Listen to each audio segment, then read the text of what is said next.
Assalamu alaikum everyone, which means peace and blessings be upon you, the non-Muslim viewers out there.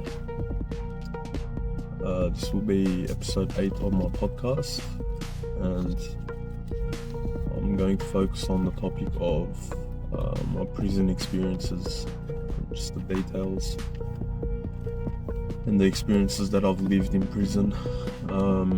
Just a quick reminder again that anything I say is just my own personal opinion. Take the good, leave the bad. I am a 29-year-old Muslim and I don't represent Islam as a whole, so always do your own research.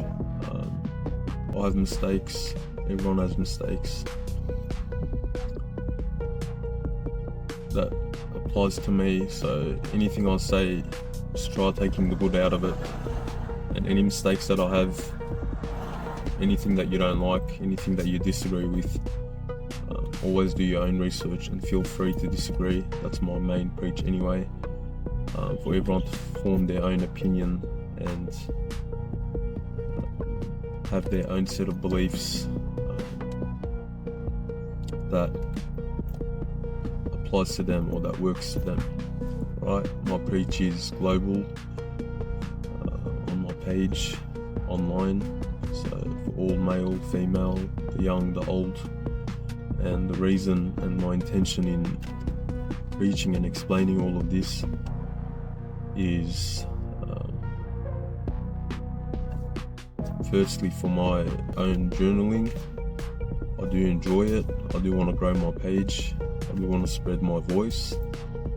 And secondly, and most importantly, is for anyone out there that's struggling with faith, that's struggling with Islam, that's struggling with believing in God, or that's going through tough times, that's looking for some sort of advice or opinion into trying to find a solution into their problems. My preach obviously is to try to spread my own personal stories and share them with you, as raw as it is, as honest as it is, in regards to this could help out to any youth out there that's thinking of taking the actions that I've taken, which are mistakes mainly. So obviously what I'd hope is for anyone out there that's younger than me, or it doesn't necessarily mean age, but just try taking my preach and not do the mistakes that I've done. So prison, firstly, I have only been in prison for 4 months, right? Which,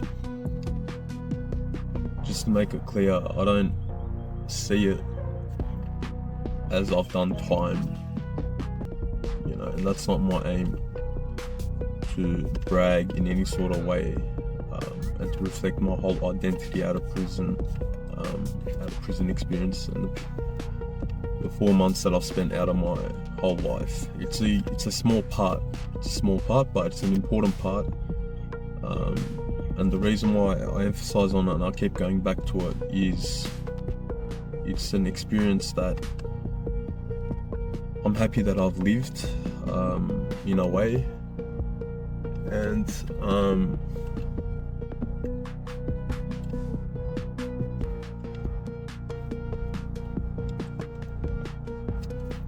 it's also an experience that sticks with me for life, in the sense where I'm happy with the experiences that I've seen, both the good and the bad. It's teaching me and opening up my eyes and reflecting and really seeing the importance of trying to better yourself, trying to improve yourself, and how quickly life can turn upside down, and how important freedom is, and how actions have consequences. And it was a good insight into seeing what the criminal life is all about, in the sense where 4 months was enough for me to very clearly say that it's not the life that I want. So in that sense, I don't attribute it as my identity, right? And I have been in prison mainly for IVO charges, just like verbal abuse and driving charges and whatnot, but just to very clearly state, I've never broken into anyone's home, I've never stolen anyone's property, I've never physically hurt someone, so I don't attribute that identity or see myself as a criminal or part of that life. Just to give it a clear-cut distinction between the two, right? And these clothes that I wear, or the style that I have, I had a stomach gastric sleeve surgery. It's been about 12 months, very recent still, and it's 27th of December 2025, right? And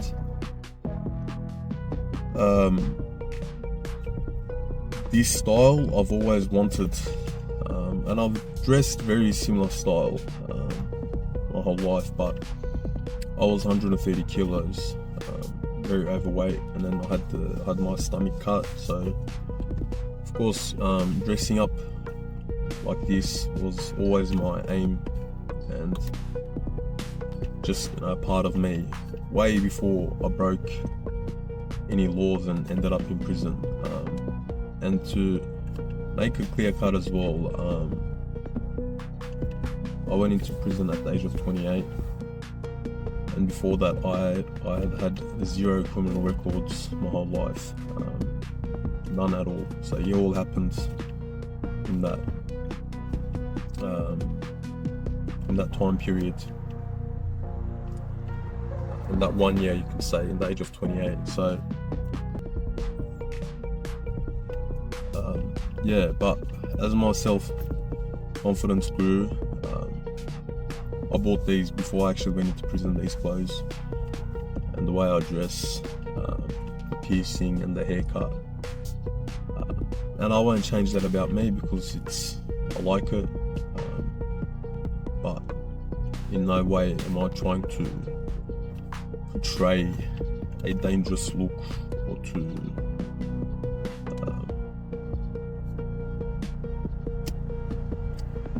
have respect towards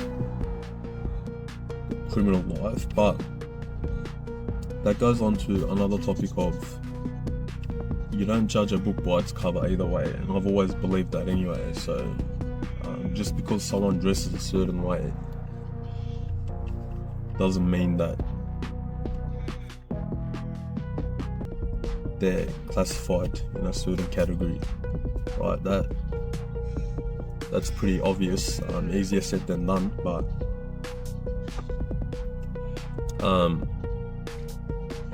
unfortunately we judge, right? It's just, we're human, so how we look automatically gives us an automatic assumption and judgment into thinking that, oh, this person dresses this way, so he believes in certain ideas and rules and a certain lifestyle, but that's very wrong. But getting back onto the topic of prison experiences, and in all my podcasts and everything I put up on my page, I've stated this many times, and I like to remind the audiences, because my thought is that right now, in the current time, 27th December 2025, truth be told, especially for my podcast, I might be getting a handful of views, or if not any, in the sense where I can't sit here and act within the presence because of numbers and audiences, because this again is one for me, and it's to preach good, it's to help people out that are going through difficulties, that are going through pain, that are going through struggles, and I can learn something, I feel like I've got something to share and preach, and if I could help anyone out there, that would be my main aim. And so I'll look at this as not the present, but who knows, God knows, right? In the sense where 6 months later, a year later, or a few years later, this might get thousands of views. So I treat it like I have an audience already, and that's how you're meant to treat life, right? You have to treat it like it's going to work, it's going to be successful. So that's why I try to be very careful. I try to think my way around it. I try to analyze the posts that I make, and I look back on my podcast and I realized I've been very heavily focused on one part, which is religion, which I still am, right?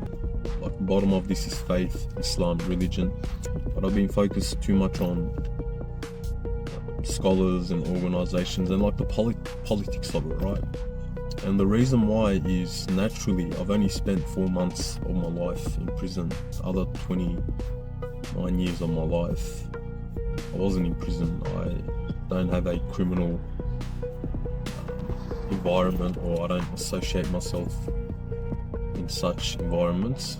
So naturally I'm going to talk more on my personal life and the things that I've been through more than my prison experience. But I just said to myself, focus on the topics that I feel that I don't want to talk about, and I force myself to change my ways and reflect and see where I need adjustment and where I need to divert my attention and my topics. So it's something that I'm choosing to do, right? And it's not a cry for help in any sort of way. And I've stated this in my AI edits and my short talks and my past podcasts as well. And I'll continue reminding my audiences that I'm happy being alone, in a sense where the stuff that have happened have already happened, but now it's more about me getting my voice out there and sharing my story more than trying to, in the sense where tell everyone, oh, I've been to prison and I'm not over it and I'm still struggling, and trying to play the victim card. No. I personally don't enjoy at times making AI edits, podcasts, because it takes a lot out of me, but you have to stick to it, and there are days I enjoy it, there are days I don't enjoy it, but I still stick to it and I stay true and authentic, and I try to put myself out there as much as I can. My past mistakes, my sins, and again, the reason why I tell my sins is for the viewers to understand what I'm trying to get at with my talks, and I have to give examples of that. Not that I promote sin or anything like that in any way, but I just believe it's something that needs to be said, just to stay authentic and to be honest, right? Without hiding. But yeah, that's pretty much the introduction of it. Focusing on prison itself, it's still a very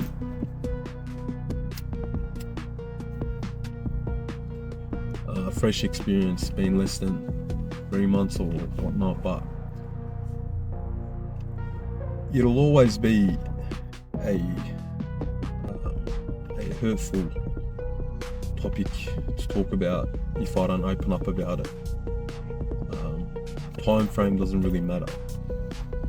So I just decided to go for it and just explain it. There's no point holding back. But I got arrested in front of my parents' house. That was the beginning of it, and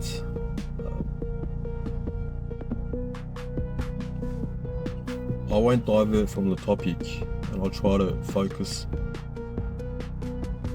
mainly on the prison experience itself, right? Because that's what I want to explain, like the environment, people, what it is, so people can understand and get a good image of where you could end up, where anyone could end up. I never knew that I was going to end up in prison, but that's the story with a lot of people that end up there. You don't know, but it happens, right? But I was heavily on marijuana, smoking pot due to stress, and it came to a point where I got out of control, where I started doing very erratic actions that I wouldn't normally do. Started breaking the law, started making threats to the people around me, to my loved ones, abuses, driving erratically, and just going towards a path that I was rather going to end up dead in a hospital, or even worse, if the police hadn't arrested me, which in that sense I'm very thankful, because when you are using drugs of any kind, I started weed at 15, and weed and pot, marijuana, whatever you want to call it, starts off as a very innocent drug, and I'm completely off it. But the thing with me is, I was never a addict in the sense where, and I've never touched any other drugs, right? I've refused to, but marijuana is like the seen considered the least harmless out of all of them, and that's what I saw it as. And it was always on and off for me. It was social smoking, it was on the weekend, it was just to chill out, it was here and there, and I saw no harm in it. But that's the thing,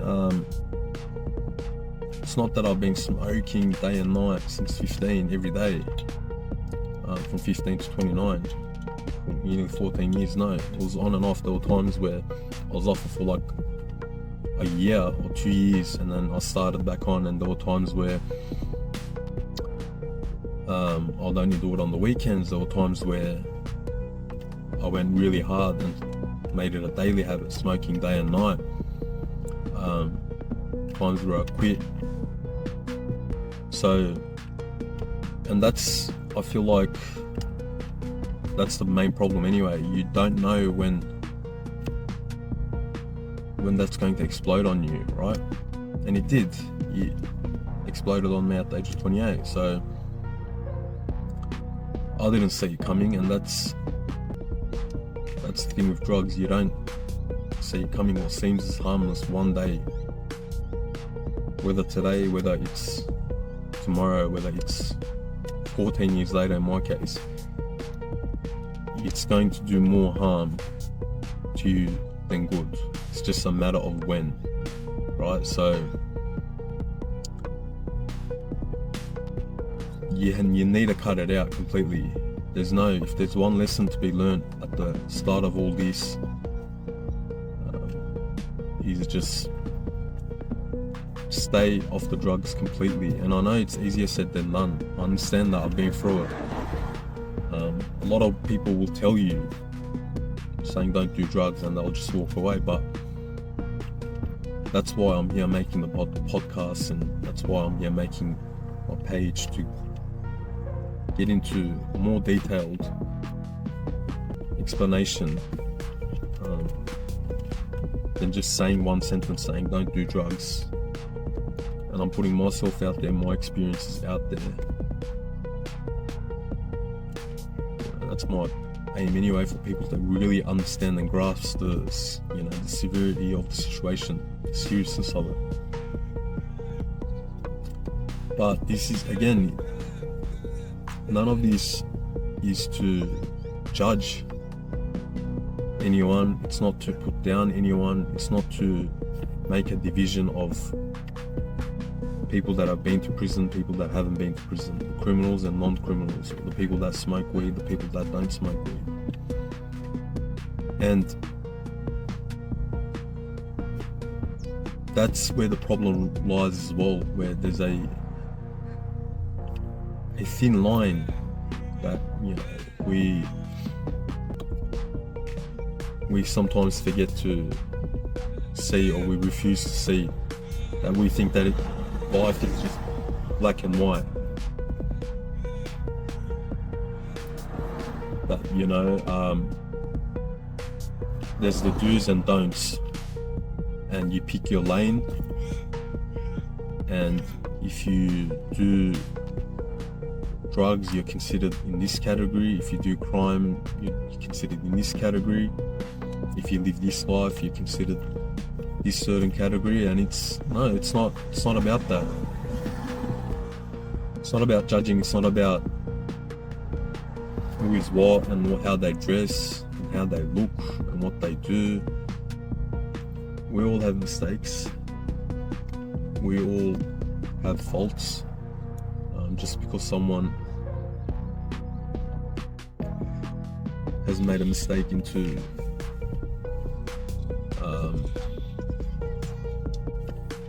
taking drugs and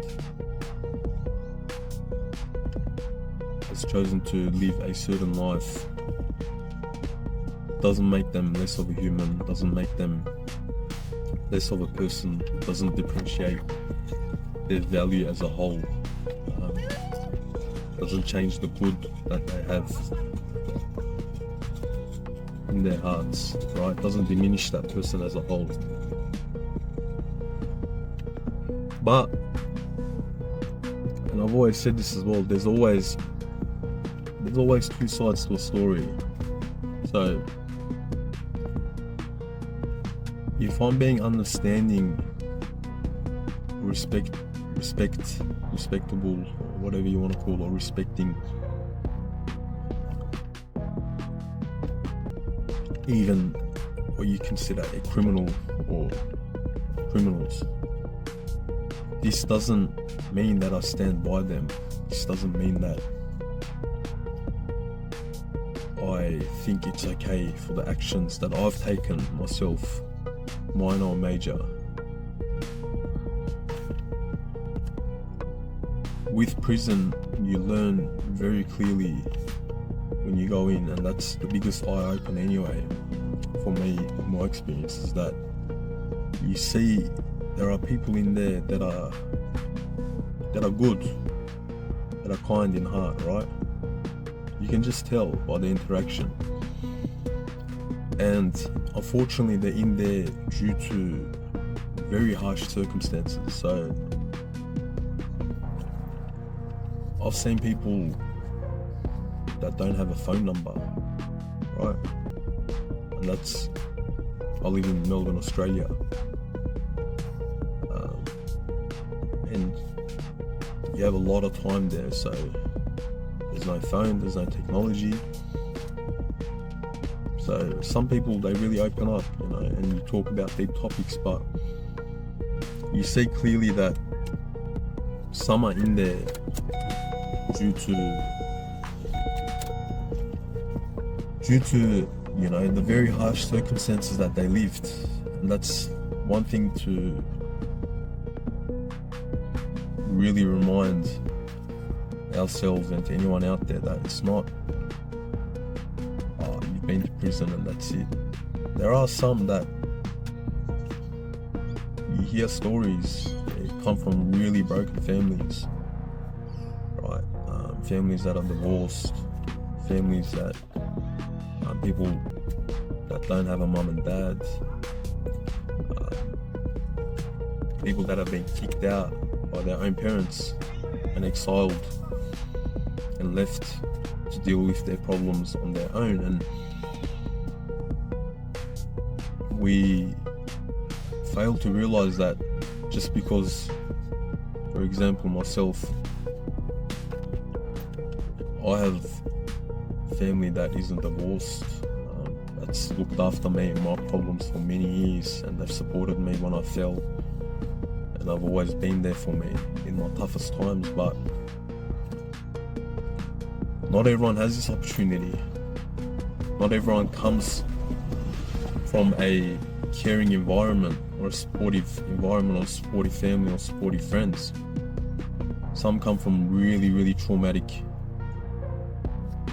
and really disgusting environments where you hear stories of sexual abuse and violence and rape and just really traumatic experiences that I haven't lived, so I tread lightly. That is why I try to differentiate the thin line of what is what, because I don't know what that person has gone through for them to end up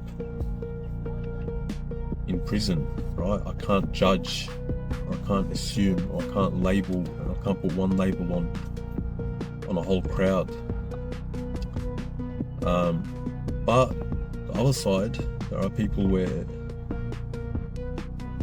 you can just tell they want to cause trouble. They know very well, they're very aware that they could easily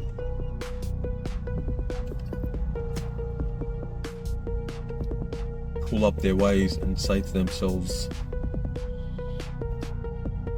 I shouldn't be stealing someone's car, right? Because you see people in there that's been there, and I'm not lying in saying this, 10 times, 15 times, 20 times, 20, right? Like, even if you do come from a really, really traumatic background and environment, it doesn't justify the crimes that you commit. Like, if you've been there so many times, clearly there's no hiding it. Like, you haven't learned your lesson, and you feel very comfortable into committing the crimes that you're committing for you to end up back in there. So, okay, maybe, and in Melbourne, Australia, right, the way the system works is they give you a lot of warnings, so they try their best to keep you out of prison. So they'll give you CCO, community service work before you even go to prison. They'll give you warnings, and be it you might have been there maybe 1, 2, or 3 times, but after a certain point,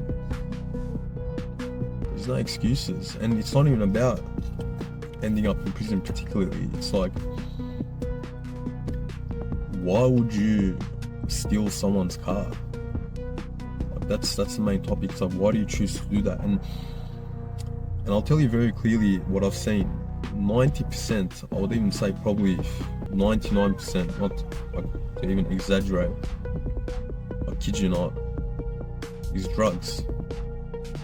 And it's not weed, it's marijuana. So drugs on the streets, ice, meth, really dangerous drugs, which I've, alhamdulillah, all praise be to Allah, all praise be to God, I've never touched. But I've literally heard people say this in sentence: we can't commit crime without being high, without taking drugs. And I've taken weed, pot, to such a level before I went in, coming back to my story. It was a good 6 months where I was smoking every single day, morning, afternoon, at night.